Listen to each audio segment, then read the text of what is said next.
Okay.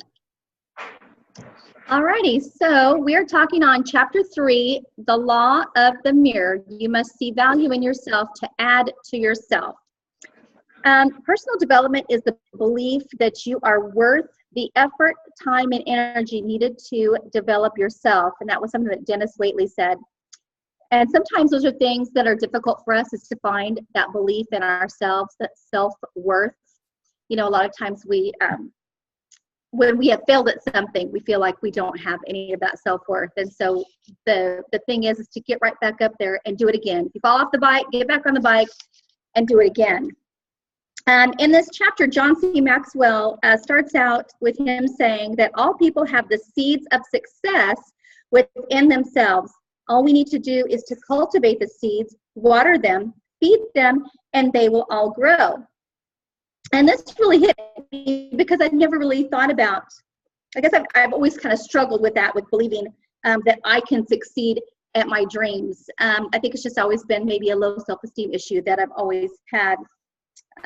So that's one of my goals that I'll be working on. One of the main reasons that people fail at growing and reaching their potential is the low self-esteem, like I mentioned.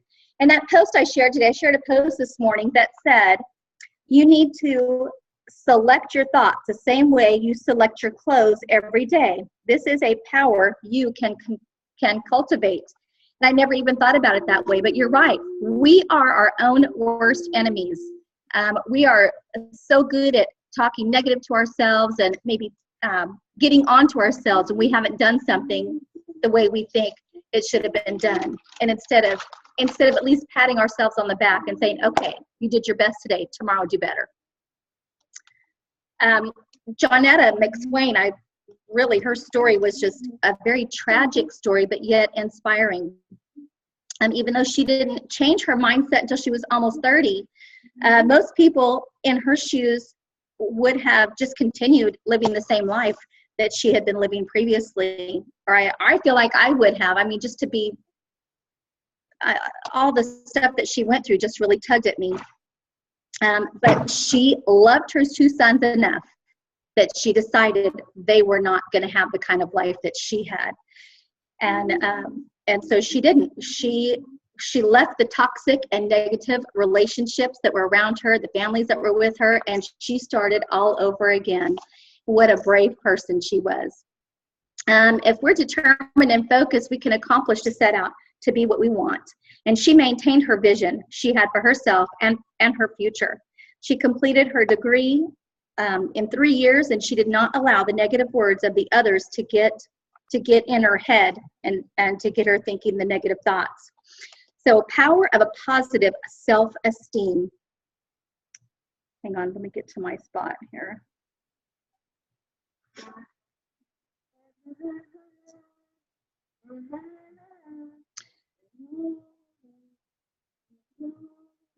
She was a very street smart. She wasn't very book smart, at least not at first, and that really intimidated her in the beginning. But for the first time in her life, she was determined to better herself. And as soon as she realized she could do it, she just went with it. In fact, much like us, she found partners.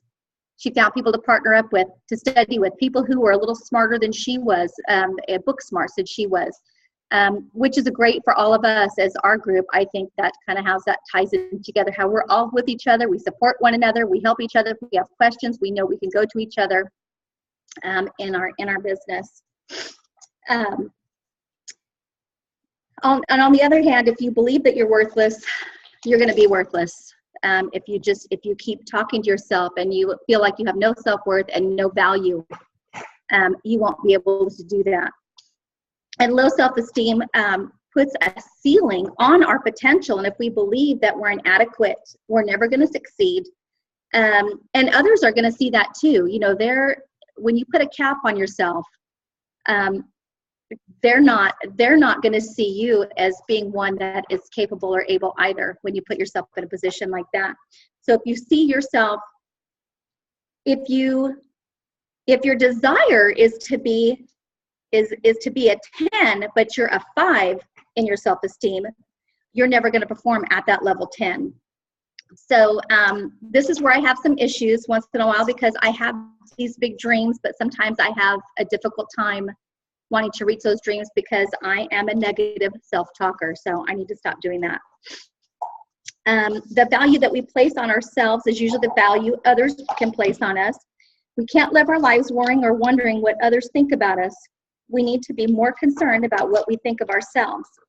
And look again at Johnetta and her family and her friends that told her that she would basically fall on her face and then return home a failure.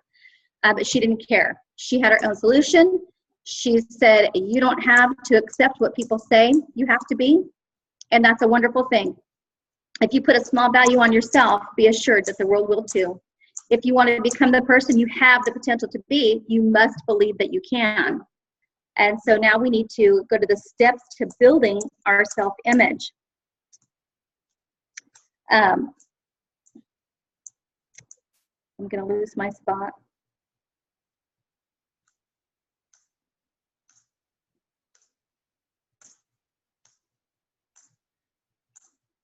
I'm sorry, give me just a second.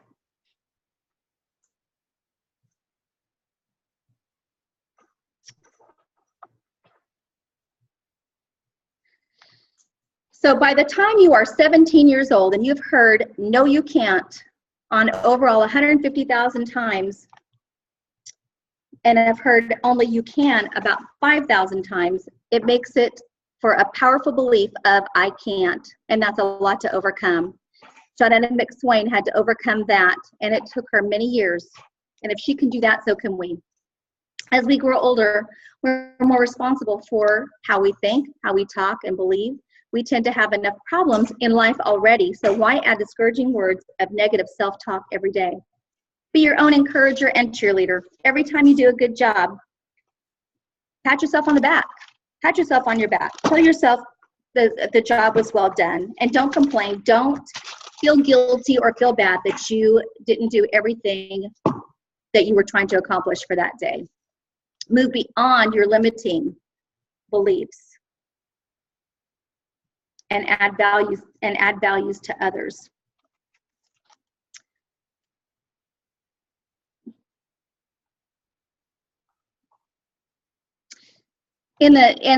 On page, I think it's on page 45. When I was a child, my favorite story was A Little Engine That Could.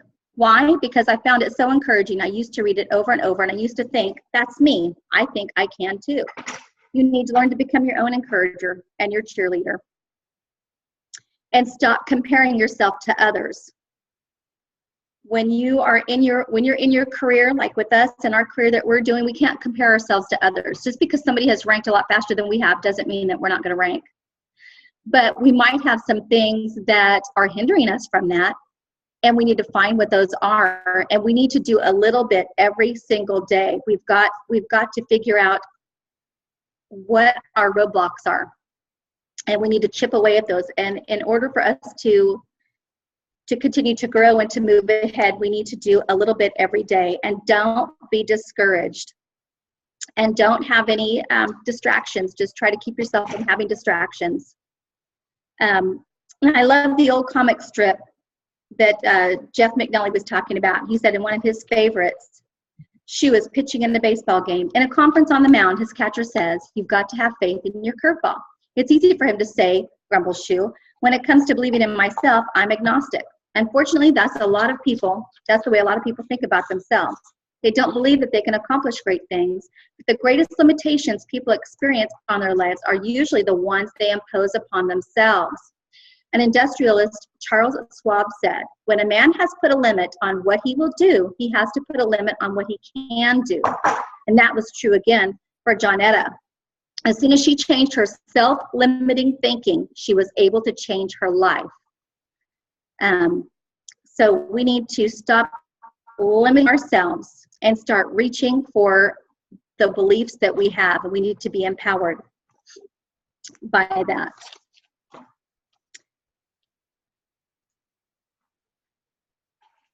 I think I've lost my place. Being true to ourselves.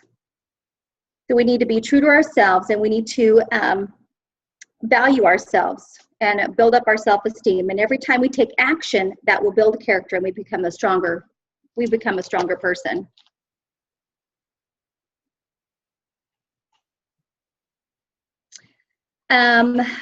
Adding value to others. We need to make a difference, even if it's one small difference at a time.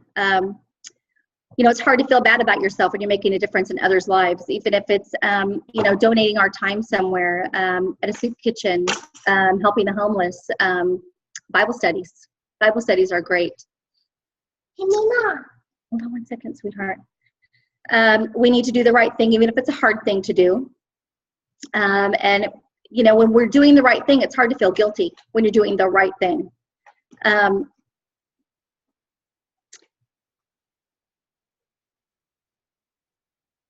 And we need to practice small discipline daily. And the writer here talks about, when I began my career as a minister, one of the things I did was work a little bit every day on my Sunday sermon. As I talked to my peers, I found out that this was not the way most people in my position did things. Most of my colleagues started their preparation on Friday. I couldn't understand why they would do it. It was like facing a mountain, overwhelming. However, I found that if I chipped away all week, by the time Friday came, I was confident that I could complete the task. So if there's an area in your life that seems overwhelming to you, health, work, family, or something else, try chipping away at a little bit every day instead of trying to tackle it all at once. So I think that's what's great about this business, that we tackle a little bit every day of the things that we're doing. And we need to learn to celebrate small victories. Instead of saying things to yourself like, well, I didn't do as much as I should have. We need to say, I did great today.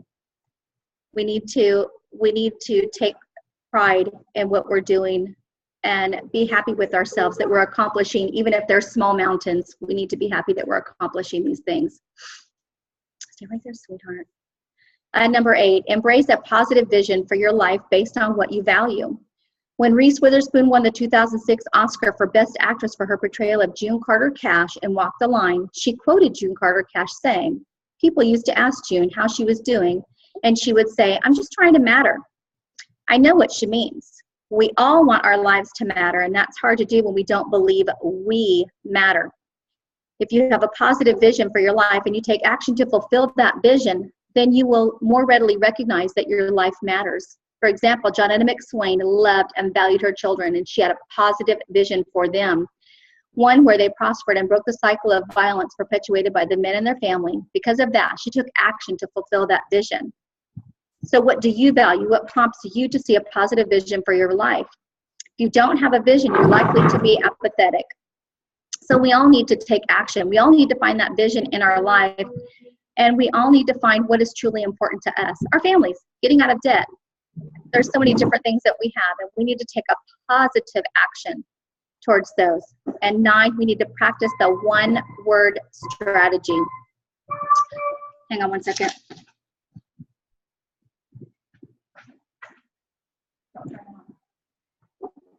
Okay, sorry.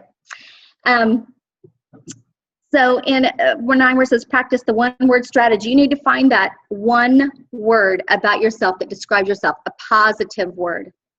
And sometimes those aren't easy to find for some of us. Sometimes I'm sitting there thinking, and I can think of positive things, but sometimes I might not think they're importantly positive things, if that makes any sense.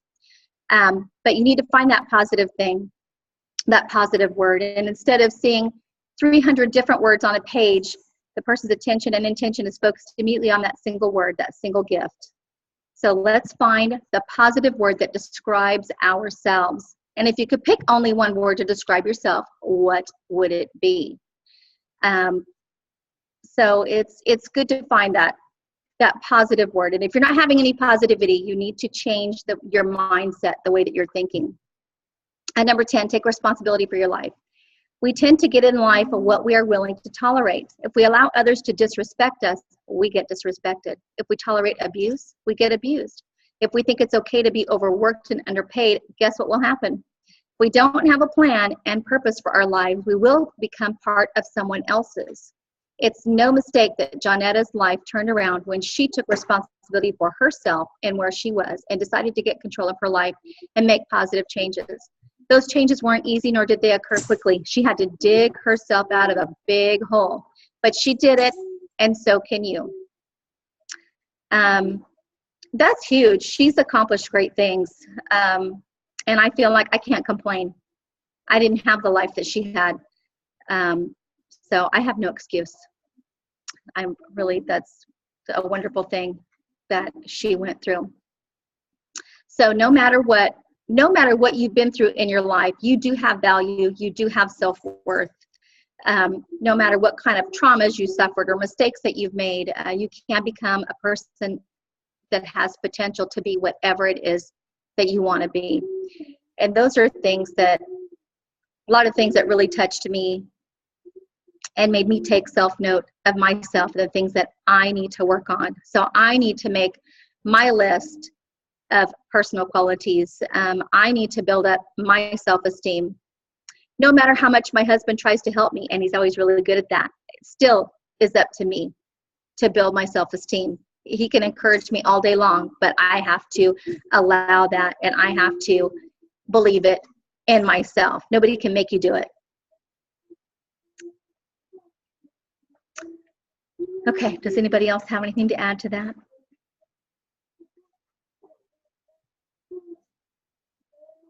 Nothing to add? No comments? Donna? Yeah. I love like how you presented everything, and just that, like this chapter really spoke to me a lot too. Just like building your own value, your own self-worth, and your own self-esteem. I mean, it makes sense that you rank according to what you value yourself at. It makes it like, I don't know if y'all have seen the video by Tara Castaneda, and she was saying that she got stuck at senior gold for a long time, which obviously resonates with me. I've been stuck at senior gold for a while. And she said it's because she just didn't ever see herself as emerald. Like she never saw her self past that. And so it was like a self-fulfilling prophecy. Like she didn't take the actions that she needed to get outside of that comfort zone. Like she hit her comfort zone at that point. And so it took her mentally starting to say those affirmations of, you know, I am Ruby, I am senior Ruby, I am emerald. And then the action, whether she felt comfortable doing it or not, she did it. And it worked. It happened. And I mean, I don't know, y'all can share kind of like where y'all are at, but that really resonated to me because I'll be honest, it's hard for me to value myself as an emerald right now. That's hard for me. So, but I'm working on that. So this chapter really spoke to me for sure. So what I want you to do, Della, is I want you, and I wrote all these notes, you guys, like a bazillion notes, and I have to talk about it, people, and I get all tongue-tied, and I can't say everything I want to say. Yeah. So to backtrack, when Johnetta was going to college, she was in college, and she would go into the bookstore, and she would try on that cap and gown because she believed that she was going to graduate. She believed that. So, Della, I want you to go and test drive some Lexuses. Yeah. That probably would be good. I want to go. Well, I know Abby said she bought a beach towel, like, going to Hawaii. And I thought that was really, really smart of her because she got to see that every day. It was like a reminder. And I think you're right about that. I probably should. Yeah, because I think it's easy in the business to think like, well, so-and-so has this talent and I don't have it. And so-and-so's, got this, so that's why they're at that rank, and in reality, it really is about believing in ourselves, doing the daily activities, and then just keep growing. Because, a year and a half after I started, I see a huge difference in how I've grown, how I communicate with people, not only on the team, but also in, recruiting and sharing. It's so much more natural and than it used to be. I don't, so there's so many areas that we all improve on. And Donna, you did a great job. It was wonderful. Yes, very much so. I wouldn't have ever known that this is not something you don't feel comfortable doing, because you seem very comfortable. So you fooled me. So that's good. I was going to say, one of the things, the quotes that I had highlighted that you touched on that I really liked, because I think we all fall into it, and that is, that comparison trap you were referring to. But, he said, I realized how harmful it was, comparison that is. He said, what happens when you compare yourself to others, usually it's one of two things. Either you perceive the other person to be far ahead of you and you feel discouraged, which, I think we all do that a lot. Mm-hmm. Or you perceive yourself as better than the other person and you become proud. Neither of those is good for you, and neither will help you grow. Comparing yourself to others is really just a needless distraction. The only one you should compare yourself to is you. And I think that there's just so much, we forget that. And I mean, I've read this and I've heard that and I know that, but I have to remind myself time and time again, because it's so easy to say, well, so-and-so's at this point, or so-and-so has this talent I don't have, and I have to work harder at it. And in reality, you have to say, okay, where was I a month ago? Like, where was I 6 months ago? Where was I a year ago? And as long as there's improvement and movement in a better direction, then you should feel small amounts of encouragement and progress, and know that, like, no one ever reaches perfection. So it really is a continual chipping away, slowly, reading more personal development, in our business, doing, the daily activities of reaching out and sharing. It just compiles. It's not trying to figure it all out all at once. So I really like everything you shared. That was really good. Thank you. I was going to say that I think I read the post that Ryan Evans put out the other day about how you will never out until your rank represents your self-belief and your spiritual belief. Your basically, like, the more you pour into your self-belief and your spiritual belief, the more you will rank up. And it just completely makes sense, because in our minds, you think of a diamond and we think, we place so much value on them, but that's because they place value on themselves and their actions have led to where they are. And the way that they handle themselves, because when you believe in yourself, you're going to have good emotional intelligence, and you're going to be able to handle those tough situations, and, like, know that the opinion of one or two people is not going to hinder you from succeeding. And I also think of, like, whenever I get in my head about opinions of others, I always think of this quote by Sarah Robbins, that it's normally there's two people against you in the whole world, and that's you. That's one other person in you. And so it's like, are you going to let that one person and you hold you back? And I thought that's so wise, because, maybe you may make an enemy getting to diamond, maybe you make one enemy. So who cares? Because that's just their perception of you. It's not the reality. Your intentions are good. But really it's us that holds us back, really. Yes. So. We are our own worst enemies. We really are. Yes. And like, it feels like it feels like you literally are digging that self-doubt out as you go up. You know what I mean? Like, yes. All of the negativity that has been poured into you over your life, whether that has come from you or other people, you're having to address those hurts or those wounds in some way, and you're having to, like, get rid of that stuff. I know I have been in a lot of prayer lately, getting past self-doubts and fears, and anyways, just really good stuff. So Yeah, I went to a seminar this last weekend. It was like it was a personal development type thing, and it was somebody who was a diamond in the company, but it wasn't specifically for plexus. It was just growth in general. And I mean, one of the things that she mentioned is that the battle is between our two ears, and so she's referring to our brain. It's in our minds.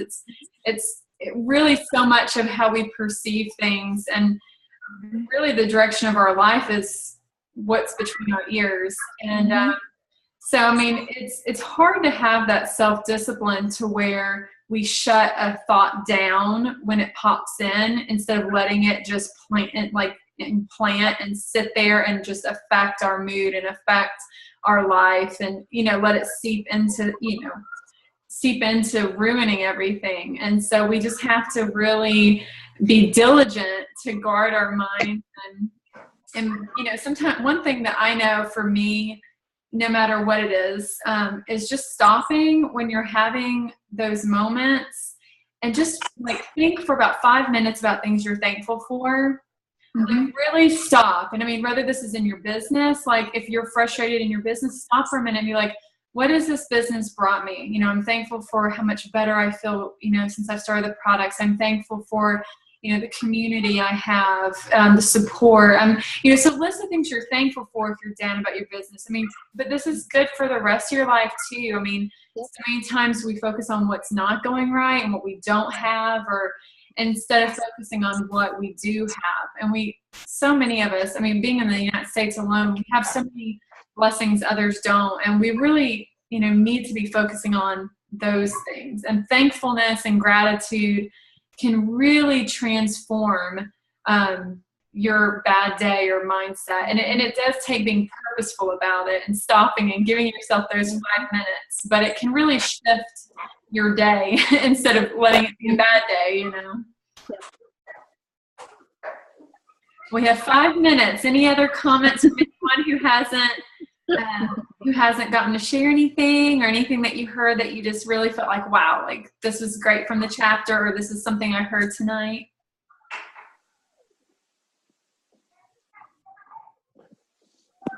Okay.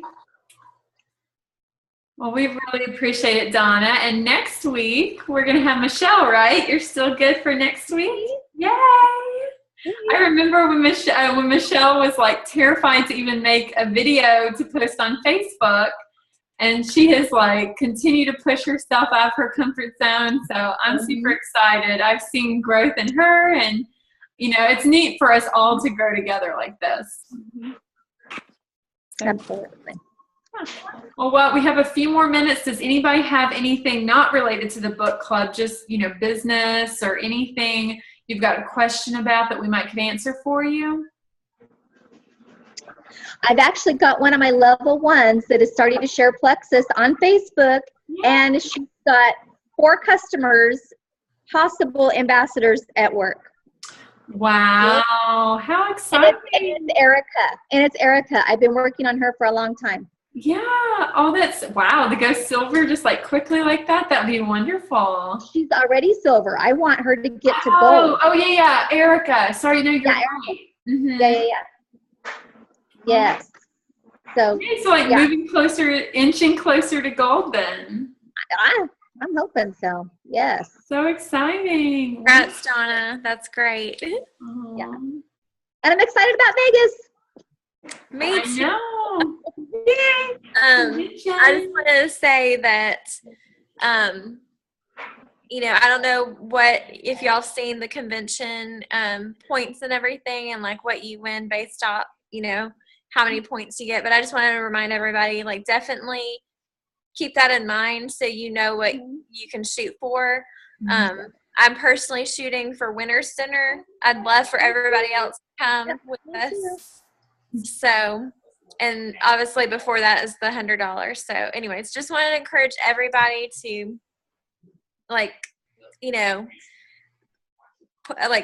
find what you are going for and go for it. So.